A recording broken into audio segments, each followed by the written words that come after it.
So here is a short video, the second video on the French Revolution. Now we've already talked about this in class and seen an extensive documentary on it, so much of this will be review and reinforcement. But if you have any questions on it, make sure to ask me the next class.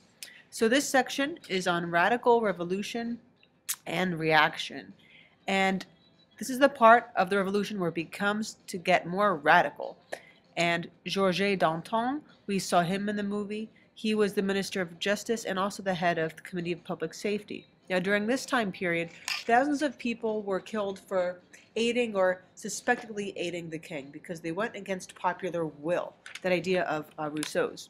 Jean-Paul Marat also emerges, the radical writer from L'Ami du Peuple, or the Friend of the People newspaper, and his extremism leads to his murder by Charlotte Corday.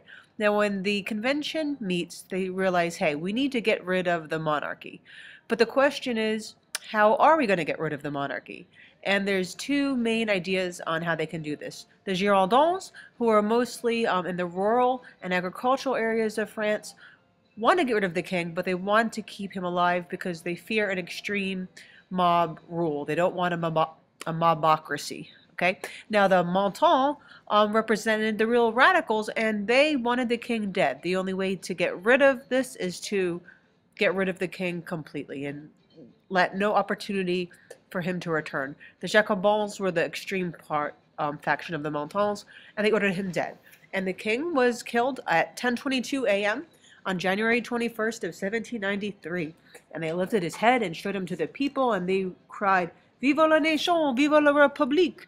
And eventually he's buried, and actually reburied a few times, and they took his head and buried it at his feet. There's all different witness accounts of what he actually said right before he was killed. One account is that he was yelling, "I am lost." Who knows? So next comes the Reign of Terror, and of these 40,000 deaths, about 16,000 of them, almost 17,000, were guillotine deaths. And then they create a third constitution. So they're continually trying to change this government here. And I misspelt bicameral, so I fixed that. Otherwise, it'll drive me crazy. And they created a 5-man lead, but that doesn't work really. So what happens next?